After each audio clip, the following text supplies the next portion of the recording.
አንተን በመጠበቅ ያቃጠልኩት ጊዜ ነው የሚቆጨኝ በማለት እንግዲህ በጣም ተቀይራለች ማለት ነው። ሰላም ጤና ይስጥልኝ ውድና የተከበራችሁ የቻናል የቤተሰቦች እንዴት አላችሁ? በያላችሁበት የዓለም ዳርቻ ሰላማችሁ ይብዛ። ለዚህ ቻናል አዲስ ከሆናችሁ ሰብስክራይብ፣ ላይክ፣ ሼር እያደረጋችሁ ቤተሰብ እንድትሆኑ በአክብሮት ጋብዛለሁ። ተወዳጅና አስተማሪ የሆነውን ሮዛ ድራማ ወደ እናንተ እዤላችሁ መጥቻለሁ። የቅዱስ ማያ እንግዲህ ተገኝታለች። ቤት ድረስ ፈልጓት ሄዶ ነበረ።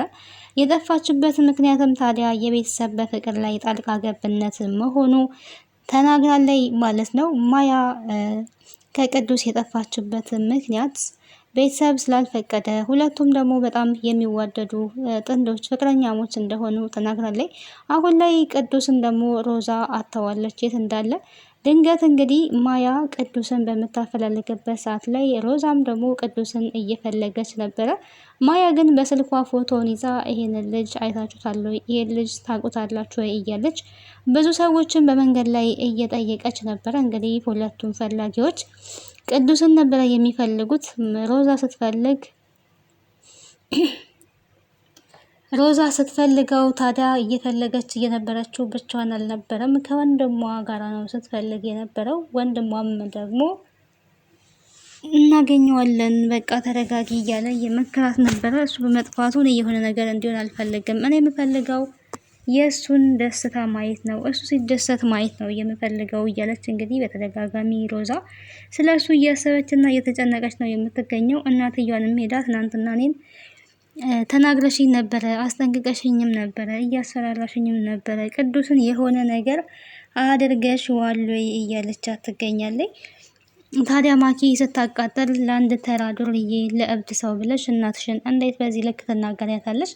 እሱ እኮ ማንም ነው፣ እንዴት ለሱ ብለሽ እናትሽን ትናገሪያለሽ ነበር ስትል የነበረው። ማኪ ዝም በይ፣ ይሄ አይመለከትሽም፣ እኔ እያወራው ያለሁት ከእናቴ ጋር ነው። ስለዚህ ከእናቴ ጋር እያወራው ደግሞ አንቺ ዝም ማለት አለብሽ። እሱ እብድ አይደለም፣ እብድ አንቺ ነሽ። የእሱና የአንቺ ልዩነታችሁ አንቺ ቤት ስለምትኖሪ እሱ ውጭ ላይ ሲኖር ነው እንጂ አንድ እኮ ናችሁ ነበረ ስትላት የነበረው። እዛ ልጅ ጋር ምን ትሰሪያለሽ ብላ እንግዲህ ከዚህ በፊት እናትየዋ ሮዛን አስጠንቅቃታለች። እንዴት ለኔ አትጨነቁም? ለክብራችሁ እንዴት አትጨነቁም? ዋጋ ከፍዬ አሳድጌ የወላድ መካን እንዴት ታደርጉኛላችሁ? ያ ወንድምሽ ከሰራተኛ ጋር ወዲያና ወዲህ ይላል፣ አንቺ ደግሞ ራሱን ጥሎ ከሚሄድ ሰው ጋር እንደዚህ ምንድን ነው ግን እንደዚህ የሚያደርጋችሁ? እያለች እንግዲህ በጣም ስትናደድ ነበረ። የእሷ መናደድ እንግዲህ ለሮዛ ምንም ለውጥ ሊሰጣት አልቻለም። እኔ እሱን መርዳት ፈልጌ ነው፣ እሱ እብድ አይደለም፣ በጣም የተጎዳ ሰው ነው በማለት ለእናትየዋ ለማስረዳት ሞክረዋል። እናትየዋ ያው የምትረዳ አይነት ሴት አይደለችም። ራሷ ባለችበት መንገድ እንዲሄዱ እንጂ ልጆቿ የራሳቸው መብት የራሳቸው ነፃነት እንዲኖራቸው አትፈልግም ማለት ነው። ልጆቹም ደግሞ ይሄንን የእሷን ሀሳብ በጭራሽ የሚቀበሉ አይደሉም ማለት ነው። ምክንያቱም ተቃራኒ ናት አስተሳሰቧ ሁላ የድሮ ሰዎች አስተሳሰብ እንጂ የአሁን ሰው የሚያስበው አስተሳሰብ ላይ አይደለም ያለችው ማለት ነው። ይሄንን ስለሚያውቁ እነሱም በራሳቸው ሀሳብ ነው የሚሄዱት። እሷም እንግዲህ በራሷ ሀሳብ ነው እየሄደች ያለችው። ማኪ ታዲያ ናታን ለሰላም ገዝቶ የመጣውን ቀሚስ ለኔ ነው በማለት ለመልበስ ለኔ ነው ሳይሆን ይሄንን ቀሚስ እኔ መልበስ አለብኝ፣ ናታን ጭራሽ ለሴት ልብስ ገዝቶ መጣ ወይ እዚህ ቤት ነበረ ስትል የነበረው።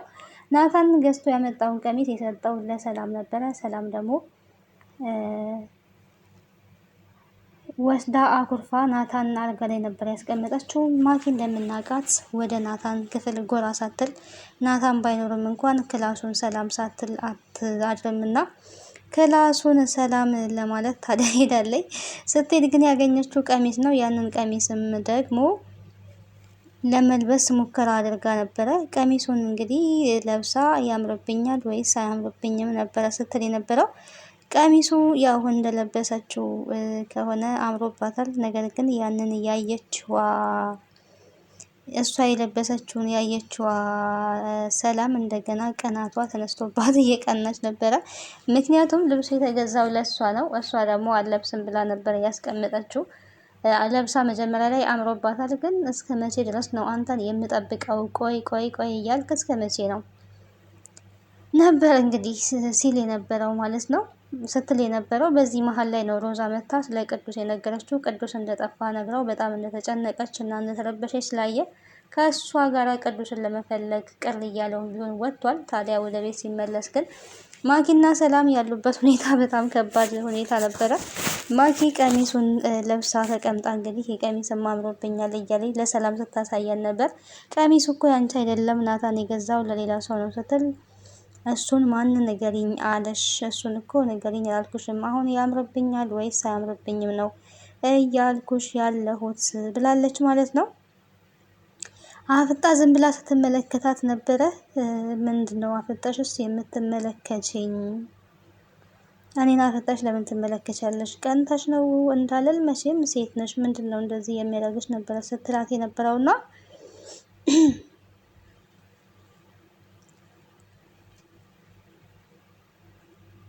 በስተመጨረሻ ግን ያደረገችው ነገር ይህን ቀሚስ እንዴት አድርጌ ነው ማስወለቅ ያለብኝ?